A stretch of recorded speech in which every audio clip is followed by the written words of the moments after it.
Welcome back to another edition of the Be Forever Cool podcast. My name is Rex45. We got Nomad in the building. What's going on, man? Welcome back to the show. Where are you in the world today? Oh man, so I'm in Netherlands now. Made my way to the Netherlands, so I was able to make it into across the water from Morocco into Spain, and made my way to Portugal, France, Belgium, and now I'm here in the Netherlands. Oh, man. All right. So I guess we got to get caught up because I think the last time we spoke, I'm trying to think. I think you're in the either Republic of Congo. Yeah. That was like, what, 15, 20 countries ago? Yeah. I know. I was actually last time we spoke. I think I was actually in Nigeria. Okay. No. Okay. I was in Congo. Yeah. I was in the Congo. That's right. I was in the Congo.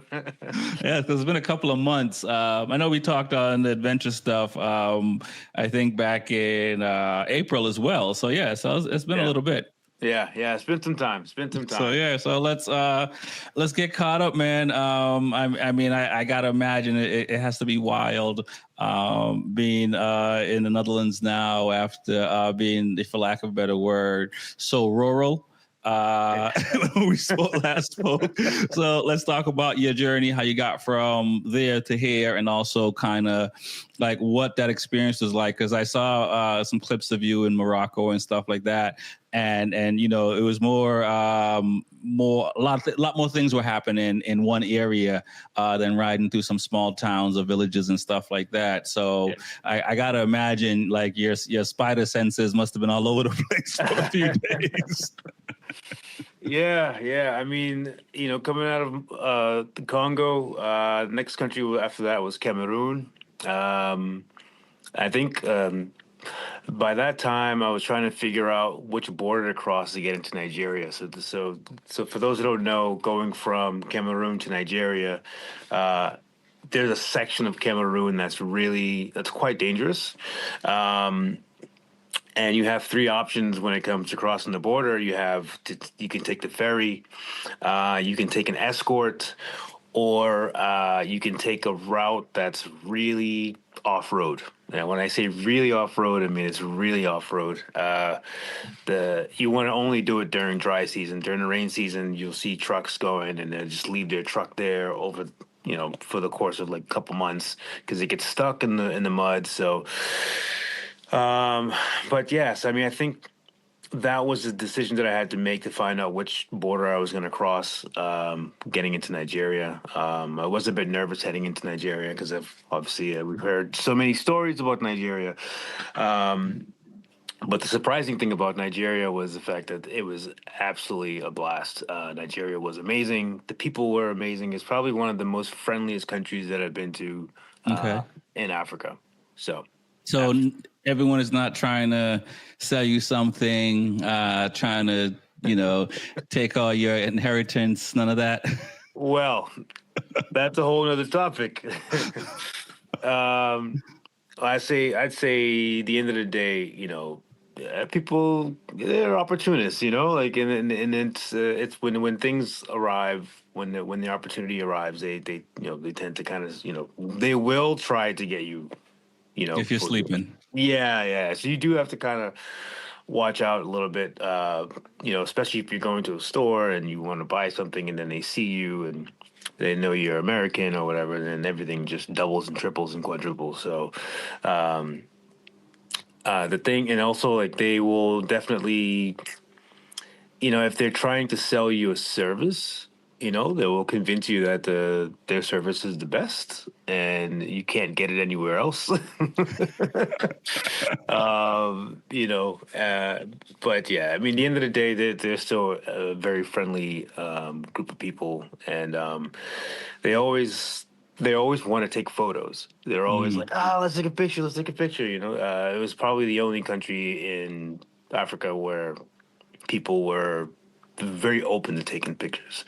The whole kids would come in and they'd bring everyone into the photo, and so it was they're not shy.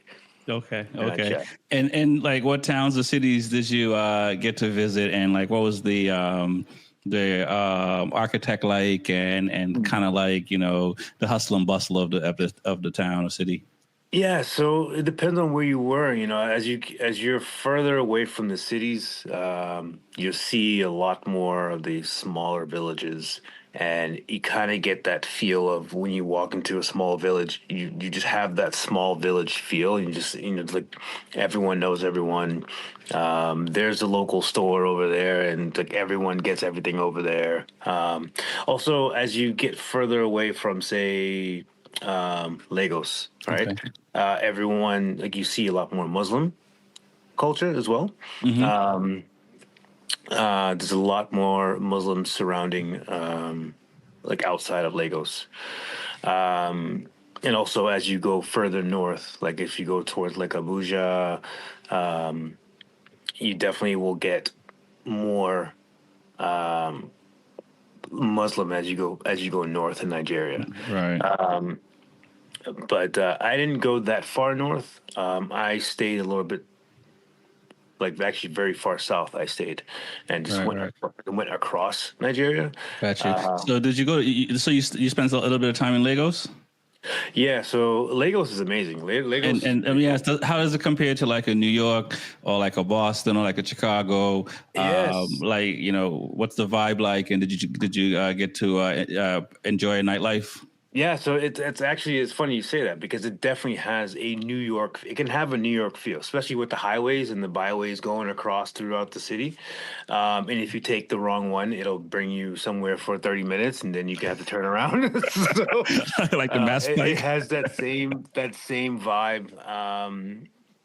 You do see a bit of poverty along the road as you're driving, especially on the water, because there's a lot of like uh, there's a like a main there's like a main city, and then there's like another part that's like kind of like a small island, and that's where like things are really nice. You know, you're in that smaller island, and things are like, you know, buildings, tall skyscraper buildings, all that stuff. And but then as you get closer to the water, sometimes it's like you can see a lot of the poverty along the edges of the water. And it almost kind of reminded me of India, Okay.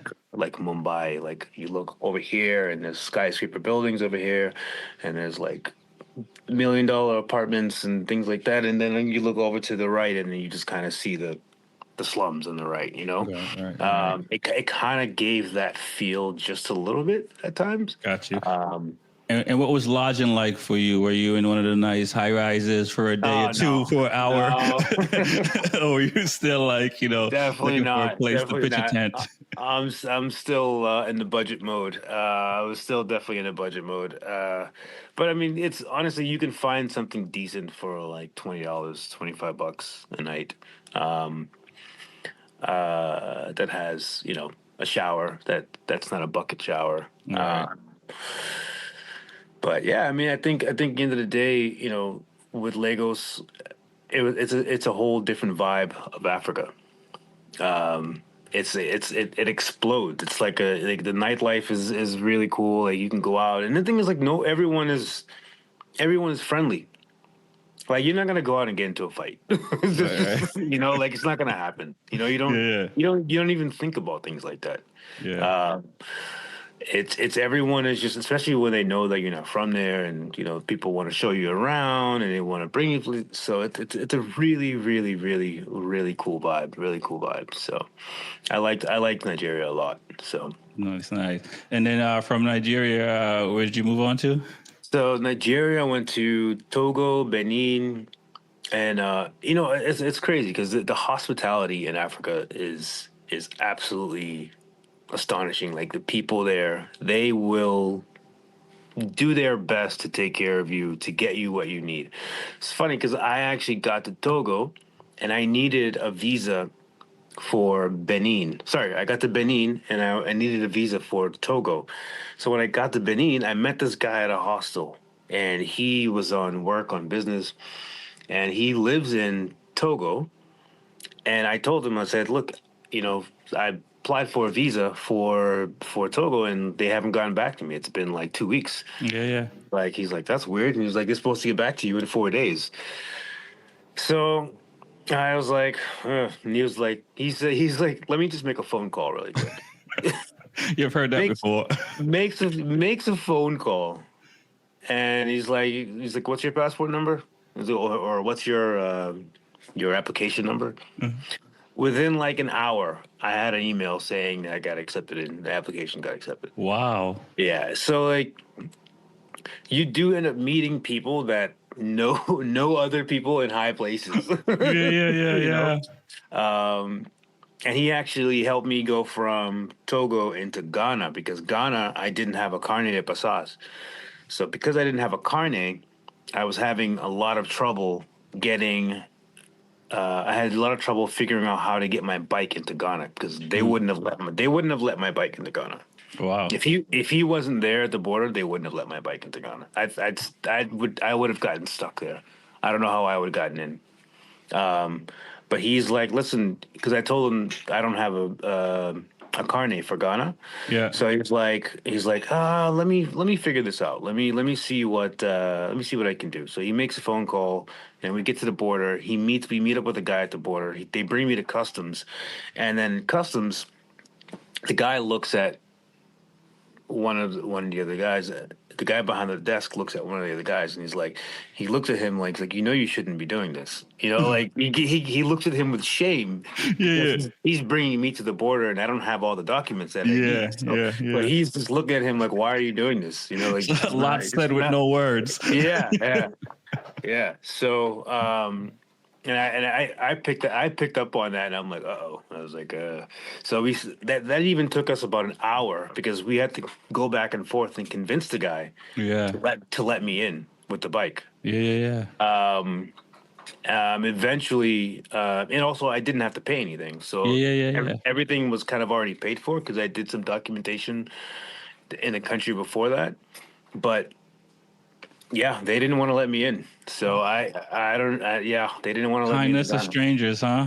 Yeah, exactly. So this guy, he actually has family in France. So I'm supposed to go and visit him in France when I get there because he's back and forth between France and Togo. Okay. So yeah, really cool, really nice guy. And he took care of everything. When I got to Togo, he's like he paid for everything. He brought me to all the local places, paid No for kidding. everything. Yeah, yeah, gave me a place to sleep, and he was just like, no, no, when you're here, you don't pay for anything. So it was actually really, really incredible. I mean, it's kind of the same hospitality that I'm getting here in Europe as well. So it's Yeah, like yeah, yeah.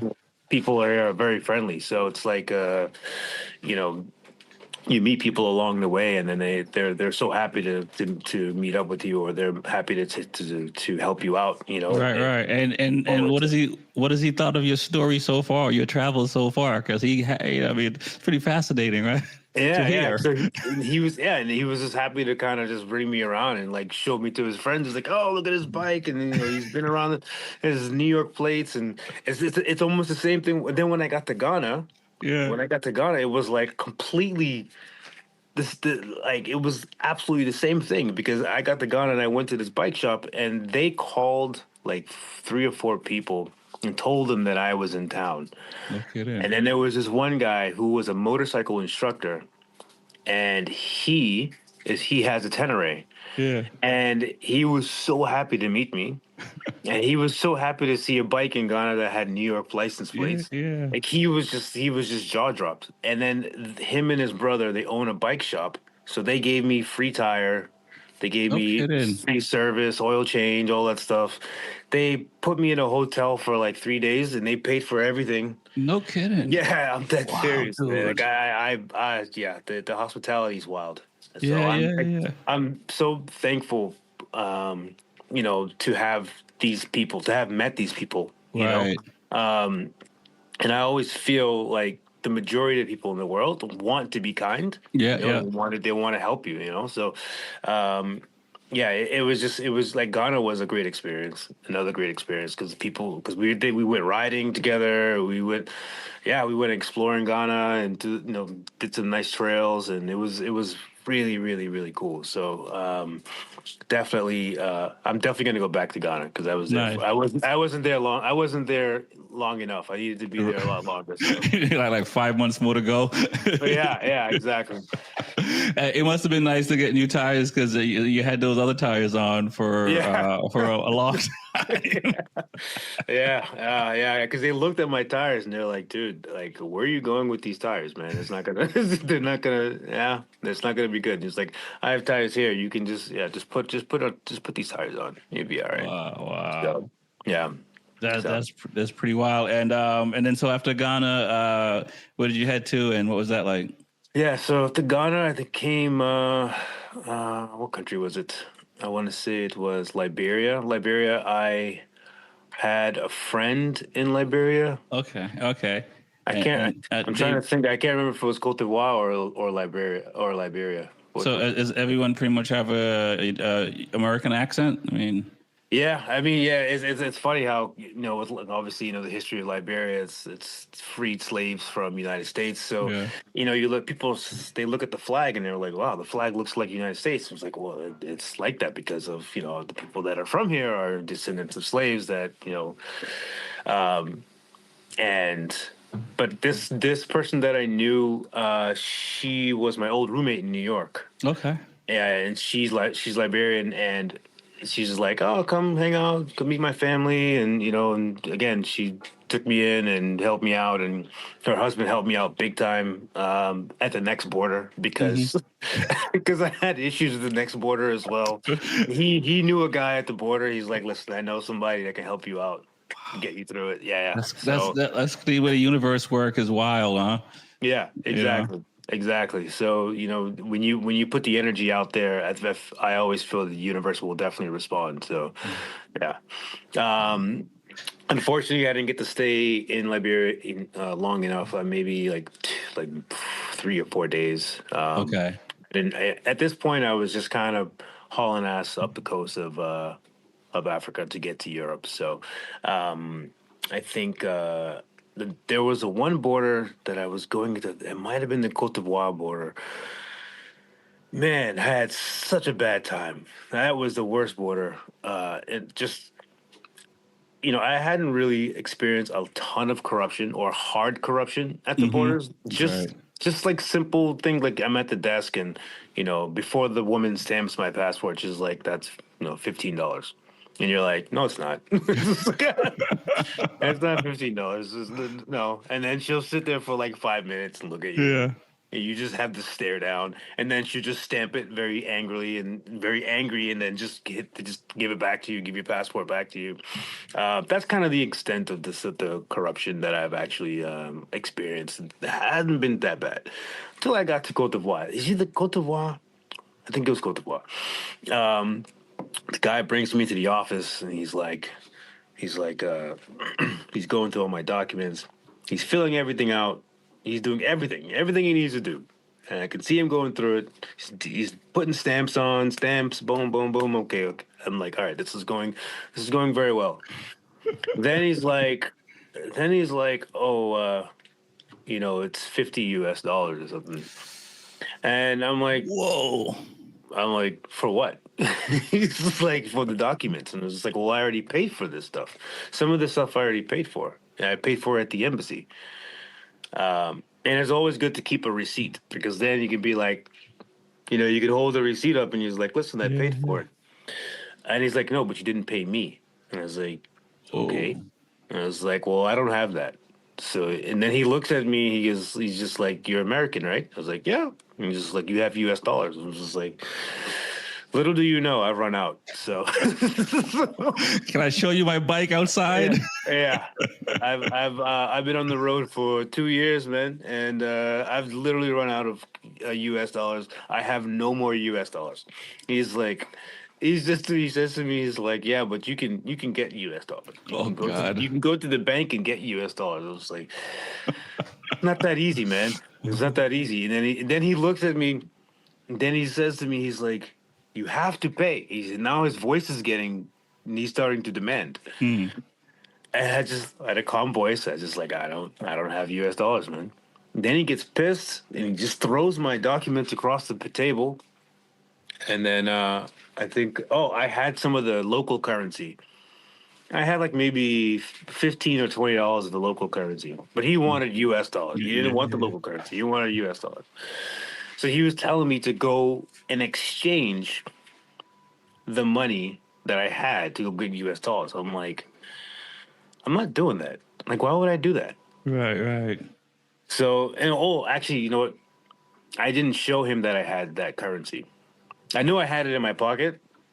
I had about $10 to $15 worth of the currency in my pocket, and I didn't tell him that I had that. But he was like, I told him I was like, oh, I don't have it. So he's like, yeah, you can go and exchange money and da da da. Da. You can go get it, and I was like, I don't have it. Then he brings me outside, and then goes and sits in the chair because there's like 4 or 5 officers that are just sitting in the chair. He just goes out. He goes outside, brings me out there, and he just sits in the chair. And then then they start talking in French. Obviously I don't know what they're saying. So I was like, all right, well, I guess we're just gonna sit here. So I had a mango and I just sat on the bike and I faced all the officers and I just started peeling the mango and eating it in front of them. And I'm just like, it's like, all right, well, I have all day, so I could be here overnight if you want me to. I don't care. I don't have this money you're asking me for, so just yeah. And then eventually one of the guy gets up, goes in the office, gets my documents, hands it to me, and just says, "Go." That was after I was there for about 3 hours. Wow. Yeah, I was there for about 3 hours. I sat like everything happened in about an hour and a half, and then I sat and waited for them to make a decision for another hour and a half.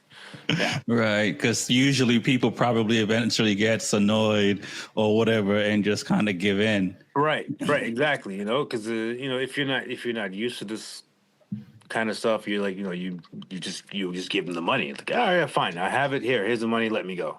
It's like, dude, I've been to like 50 countries already. Yeah. This is not my first rodeo, man. And also, like I was on a budget. Yeah. So technically I had the money, but I don't have it to just give to you. Right. Like I actually need this money. So like, it was actually this. I think the situation was if I had given him the cash that I had on me, I wouldn't have money for fuel for the next country. Right. Because there were no ATMs between the border and the next big city. Wow. So I had no cash. So I would, if I'd given that to him, I wouldn't have any money. Yeah, you'd be down the road trying to figure out how you're gonna get someone else out there money. Right. Yeah. And I think after that, went what? Guinea. That border was Guinea. Sorry. That border was Guinea. Okay. It was Guinea. Now that I think about it, Guinea was cool. The thing is, like, once you cross the borders, like everyone's nice, everyone's cool. Yeah. But the borders itself are they're just a pain in the ass. Gosh. They're just a pain.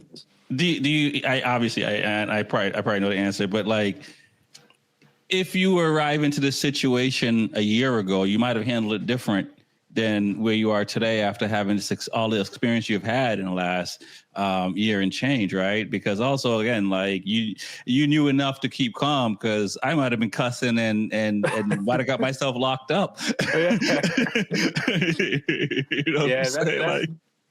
the thing about the borders, man. Like you have to stay calm. Yeah. Like, because if you get riled up and that just delays things even longer. Yeah, that just makes things even worse, because their reaction to you freaking out is they're just going to be like, oh, okay, well, yeah, now we're going to call the police. Right. Like it's just the last thing you want them to do is to feel like they have to use some more authority because of something. I mean, a lot of times what they'll do is they might give in and say, okay, fine, here, take your stuff and go. If you raise hell, I don't know, but right. I would stay as calm as possible and be like, all right, you just like, this is what I have. I'll sleep here and I'll pitch my tent right here. It's like it's I'm not gonna raise hell. I'm just gonna stay calm and it's just the thing is when you travel, you don't want to lash out, lash Yeah, out. yeah, yeah. Especially in public. As a Right. tourist, you want to stay as calm as possible. I mean, there has been times where I have lashed out. The only country that's actually really did that to me was India. Mhm. India was the only country that's ever uh, managed to get me boiling to a point where I Okay. had to scream and yell at somebody, even hit somebody. Yeah, wow. So it just this you want to talk about countries that'll test your This is on a patience. different It trip. is, it is. Yeah, this is on a different trip. I went backpacking back in 2017. So Gotcha, gotcha. Yeah, yeah, yeah. yeah. But yeah, I mean, the main thing you want to do is stay as calm as possible because you just don't want to lash out. You don't want to raise your voice. You don't want to, so, but I mean, sometimes you get angry, like it's very difficult to keep that because Right. people are going to try you. Yeah.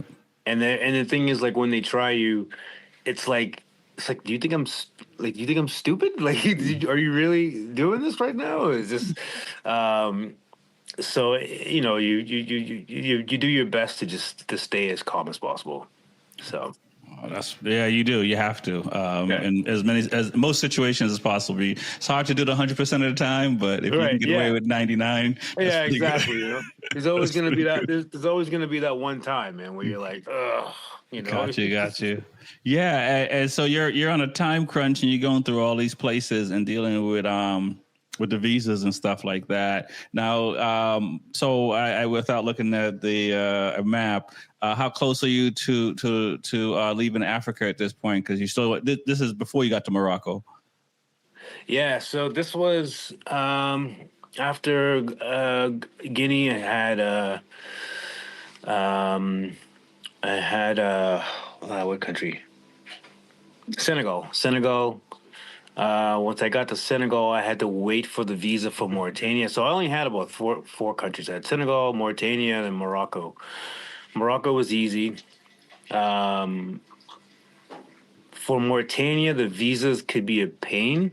But the guy from Togo knew someone in Mauritania, and he made a phone call, and he's just like, "Listen, just give him your documents, give him all your information, and you'll have a visa in 4 days." So Wow. that's exactly what happened. And then, as a matter of fact, there were some travelers that were behind me that had trouble getting to Mauritania. The visas, they were waiting 2 weeks, 3 weeks. Sometimes you wait a month. Like, yeah. And it could be something really stupid. And the visa application is very simple. It's a very simple application, but it's just like there's Right, right. it's So just it's are you like collecting addresses to send, I don't know, holiday cards or something, birthday cards to these yeah. people? Because it's like Yeah. Yeah, I should start doing that. Huh? you That might could have be, you might have to meet their kids and grandkids so that way yeah, I you got know. about 30 years of travel. Yeah, yeah, exactly. But yes, I mean the thing is with Senegal it was really nice, it was really cool. Like I like Senegal a lot. Senegal is very touristy, Yeah, so yeah. people from Europe come down to Senegal. I didn't realize how touristy it was, but when I got there, I was like, oh wow, this is actually well. There's some very touristy sections, I should say that parts of it. So um, then Mauritania was cool, but I just kind of zipped through it. Um, Morocco was really nice. I like Yeah, Morocco. yeah. Yeah, yeah, yeah. I saw some Morocco's of the videos of where you were riding it that you posted and stuff like that, yeah. and like I said, so did how were you reacting to the culture changes? As you were progressing north. Yeah, you can tell it started to get very European as you start going north, especially as you get into Morocco. The cities start getting a lot more modern. Um, I was able to use my credit card and tap the credit card at the machines. It was like the first time that I was able to use a credit card at a gas station and since Namibia. Wow. Yeah, so it was just like, oh, I can use my credit card. Oh, nice. I just wasn't expecting that. But then yeah, it was just as you start going north, it just starts getting more modern, more European. Right, right. Uh, And And then how is the food? I don't think I really asked about the food as much, but like how is the food changing? And just I mean, being Jamaican and having the Jamaican background and stuff, and then all these other countries, like how similar, how not similar foods are, and stuff like that. yeah, I mean, I would say the staple around around Nigeria, and coming out of Cameroon, Nigeria, you have like fufu, Hmm. which is very good. I fell in love with fufu, and fufu you have Nigeria, Togo, Benin. Um, I wouldn't say that it's that similar to uh, to like West Indian food, Hmm. but I think you still have the curry and the spices and stuff. You still have some of that, which is interesting because I always felt that the curry came from India. Mm. So, but I guess it depends on what kind of curry it is, Yeah, right? yeah, yeah. So, uh, but yeah, I mean, as you start going up, the food stays similar. Everyone has their own kind of way of making fufu, and there was another one that was And called. is that dough base? I'm trying to think. Is that like almost like a like not rice, but really? Yeah, so it can be cassava. Yeah, yeah. Yeah, it can be cassava. It can be rice. It just depends on what country you're in. Yeah, right, right. Um, there's and some people eat it without the sauce. I think in Togo and Benin, it was like they just pile a ton of like really good sauce on there, and it's so good. Oh, it's so good. Oh man, I definitely miss that. I could eat that every day for a while. Yeah, So, yeah, yeah. and then as you start going up, um, I'm trying to think that I eat any Senegalese dishes. I had to have eaten some Senegalese dishes. I do remember a lot of the Moroccan dishes that I had. The Moroccan food is really good. Yeah. A lot of like bread and and sauces and things like that. Gotcha. Um, but yeah, I mean the food stays similar throughout, and then slowly starts to change as you Hmm. start to go north. Um, I think I would love to go a little bit more into like Mali, Burkina Faso, and Niger, and eat foods from over there as well. Right, right, right. See what that cuisine is like. But I eat a lot of like just mom and pop local, like going into I don't know, just they have like three chairs and a table.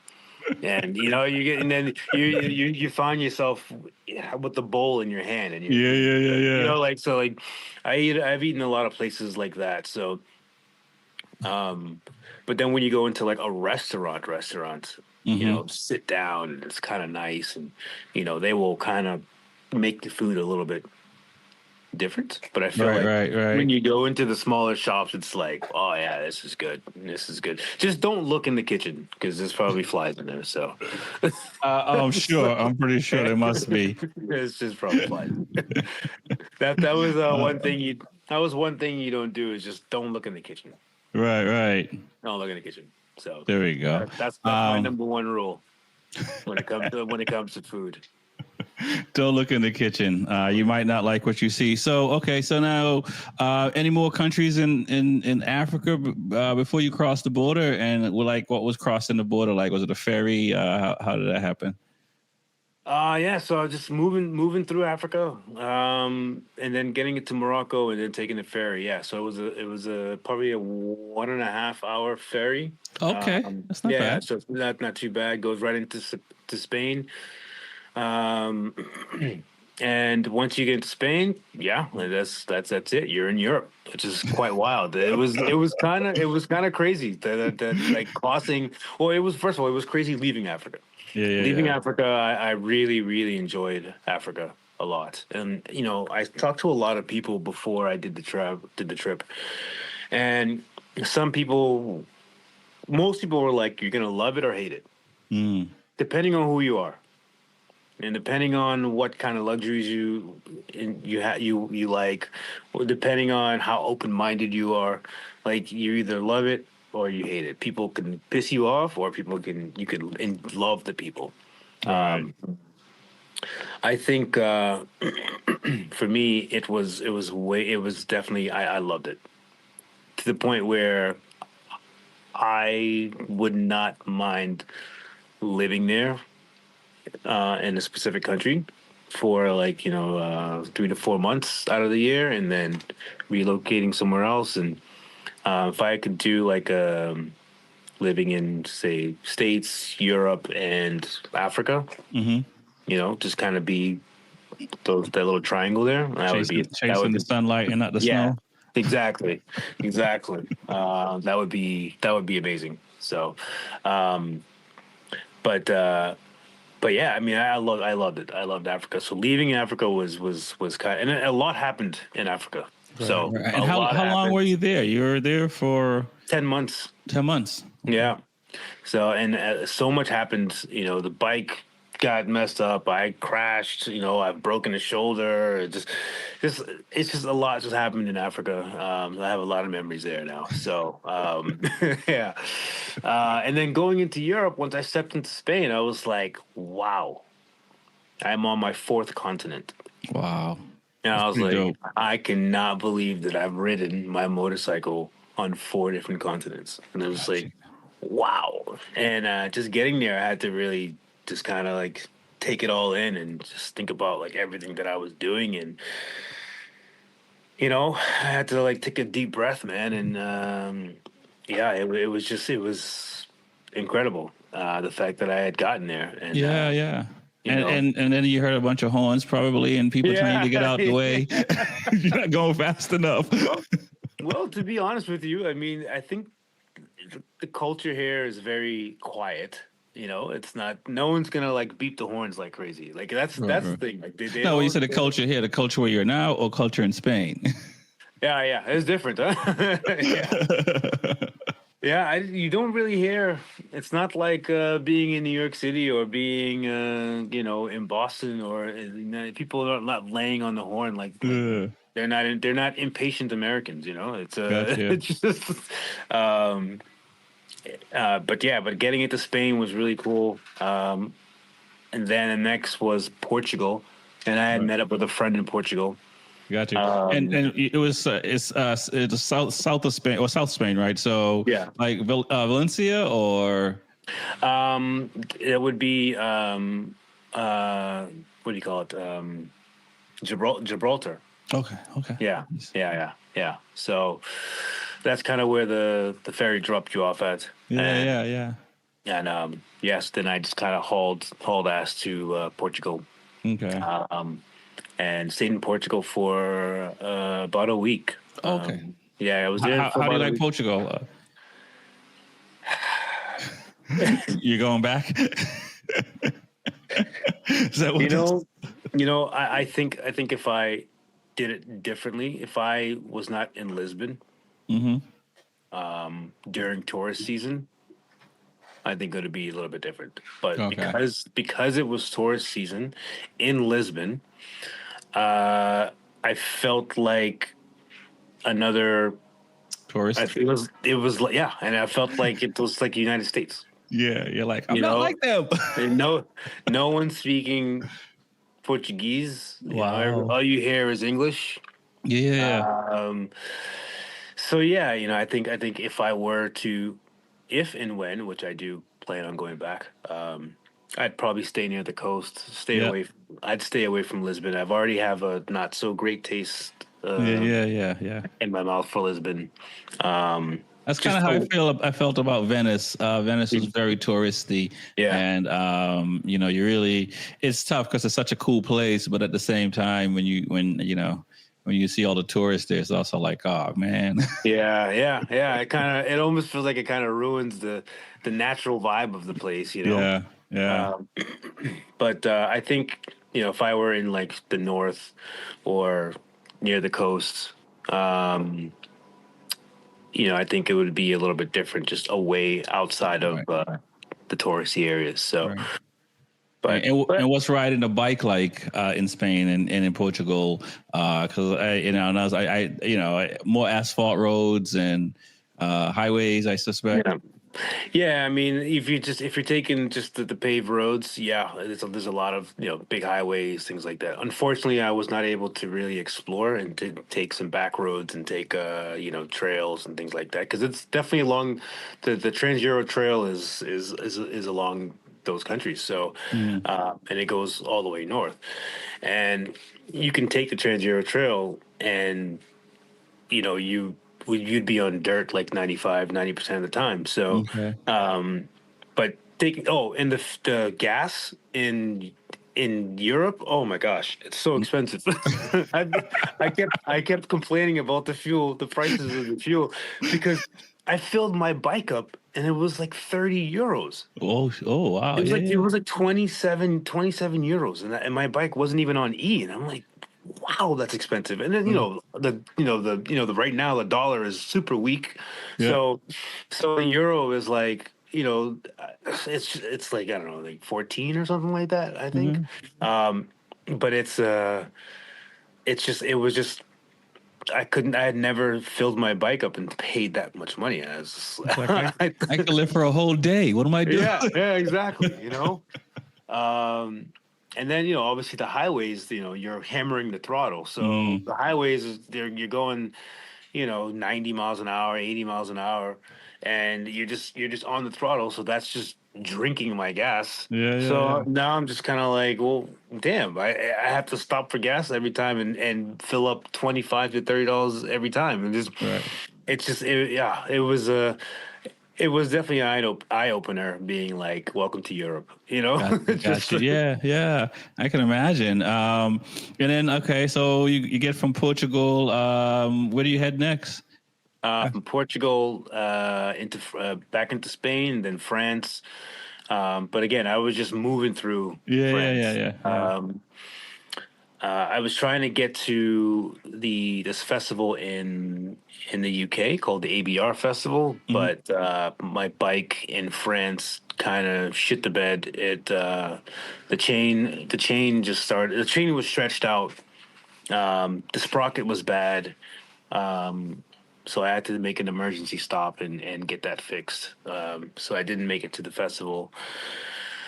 So I ended up just going all the way straight from France, Belgium, and then into Netherlands. So and then I've been here since, just getting the bike ready. So which is kind of the next step. And the thing is, like once I got into Europe, I had to take a deep breath and be like, oh, Mhm. I'm in Europe now. But then I also had to say to myself, like, I have the race to think about as well. Right, So like right. that I didn't even have much time to really embrace the fact that I had gotten into Europe, because getting the bike ready for the race was like always in my mind, and Yeah.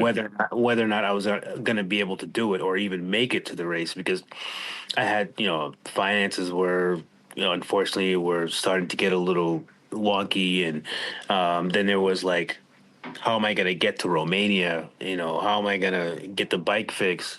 But then again, the universe responds. I've been chit chatting with a friend from like way before, like maybe like when I was in Namibia, and he said to me he owns a shop, and he's like, "Listen, when you get to the Netherlands, man, let me know. I got a place for you to sleep. You can work on the bike here. You can send parts there, all that stuff." So Wow. yeah, so since then, when I got into Netherlands, it's a place called Bob's Bike Shop, which is actually where I am right now. Shout out to Bob. Yeah. And he's been super cool, man. He's been the hospitality once again has been it's been amazing. So Yeah. and he's been helping me get a lot of stuff done on the bike, and yeah, and I'm completely rebuilding the bike here, and yeah, it's been a great experience. So Yeah. we were riding the other day and saw a little bit of the countryside, and yeah, pretty cool stuff. So The Netherlands is pretty cool. I've been to Amsterdam, Assen, and Groningen. And yeah, just getting around is a little bit different. So seeing all those bicycles, was that a shock for you? Yeah, yeah. See, yeah, getting into the city and seeing all the bicycles, man. I was like, okay, bicycles run this town. I see. It's just like but yeah, it's a good thing though. I mean, I think it's the bicycles are obviously they lower emissions and all that Hmm. good stuff. So Keep everyone slim. yeah, yeah, exactly. Um, but yeah, I mean, I was already warned that when you get to Netherlands, it's going to be a lot of cyclists. So Yeah. it's just the way it is there. Yeah, no, So it's definitely pretty cool to see. Let's talk about the race and the preparation and stuff like that. It sounds like you are going to make it, and the bike is going to get together and all that fun stuff. So let's talk about when the race is, what it entails from the paperwork side, and also training as well. Let's talk about that, and then also like what are you doing to the bike to make it survive the race? Although I suspect you probably survived so far with it already. I think this race might be a piece of cake. yeah, I wish this race would be a piece of cake, but it is definitely the Red Bull Romaniacs, and you can't. It's a tough race. So it's always a tough race every year, and people train really hard for this race, and I think as far as training goes, that's kind of been out the window. So. I think as far as training, it's just going to be like once I get the bike together, there's some things I need to work on, like a little bit of clutch control, and also getting used to the bike. So everything that I'm doing to the bike is pretty much just surrounds weight reduction. So I'm just trying to make the bike as light as possible. So I've removed so many things. I removed the auxiliary fuel tank. I removed the ABS box. I removed the rally tower that was in front. I have dropped maybe 27 pounds off the Wow. bike. So it's been, and I did a little small test ride, and it feels so different. Yeah, The bike yeah. feels so different. So also gave it a different look. It's kind of just like a big dirt bike now. Uh, but yeah, I mean that's pretty much was the goal, was to just make the bike as light as possible. As far as getting it ready for the race. Getting to the race, that's a whole nother. Oof, I don't know. I'm trying to figure out if I can ride there, get a ride there. As of right now, it seems like I'm going to be riding there, Mm-hmm. which can make things a little difficult because obviously, when I get there, I'm going to have to change the tires because I can't ride there on the same tires that I'm going to be Right. racing with. So it's just, yeah. So there's some things to think about when it comes to getting there. That logistics I'm still trying to figure out. Right. Yeah, and also, getting the when I actually putting the bike together, you know, I also put a smaller front sprocket on there. Okay. So to help More with top end. more top end. Yes, exactly. So yeah, so I'm just trying to slowly but surely get the bike piece by piece, ready to go. So Right. And when is the race? When does it uh, start? it's it's July 21st.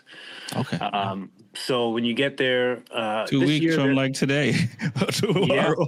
yeah, man, yeah, it's around the corner. It's definitely around the corner. So, and my bike is still on the Lift. on the operating table. So, But I mean, um, how cool is it though to be, in Holland, and your bike is apart. You still got 2 weeks. I think if you ride some bicycles, you just need the endurance training. You may think differently. But how cool is it like to be, I know you said you haven't had a moment to take all that in, but every once in a while you're like, man, this is pretty dope what I'm doing, and I'm not quite there yet. I still got some things to figure out, but at this point, it's just kind of like, am I taking path A or path B? It's not like you're not going. right. Yeah. It's Yeah, I mean, it is. You have to step back and just think to yourself, like, I'm here, I made it, and I got some decisions to make. On how to get there and what I'm gonna do with my bike, and I also have to think about what happens afterwards as well. Um, That's true. but yeah, so I mean, it's definitely something that you need to take. You have to stop, and think about, and just take in, and say, this is a pretty cool journey that I'm on, and I'm trying my best to to get there. I think at the end of the day, I really have enjoyed every moment leading up to today. Right, right. I had a lot of ups, a lot of downs. I had a lot of downs. A lot has happened, and I'm thankful that I'm able to make it this far. Right, You know, right. so Now, are you pitching a tent outside just to make sure you stay, humble? Because a little bit of creature comfort for me, I can't look at that tent anymore. well, I can tell you right now, man. It's like the fact that I have a hot shower every day. I wake up in the morning right now is quite crazy. So it's just having that hot shower, and it gets hot where it actually burns your skin. Like I'm like, Yeah. oh, I haven't had hot water like that in a long time, man. I can get used to that. I can get Yeah. used to this. Yes, yes, yes, definitely. Nice, nice. And before we get out of here, you mentioned afterwards. I didn't even think about that, but like, yeah, are you, after the race is over, you just gonna put the bags on and keep going, or are you gonna hang out in the Netherlands for a little bit? Which country is the race in? Romania. Romania. Okay, are you gonna hang out in Romania for a little bit, or?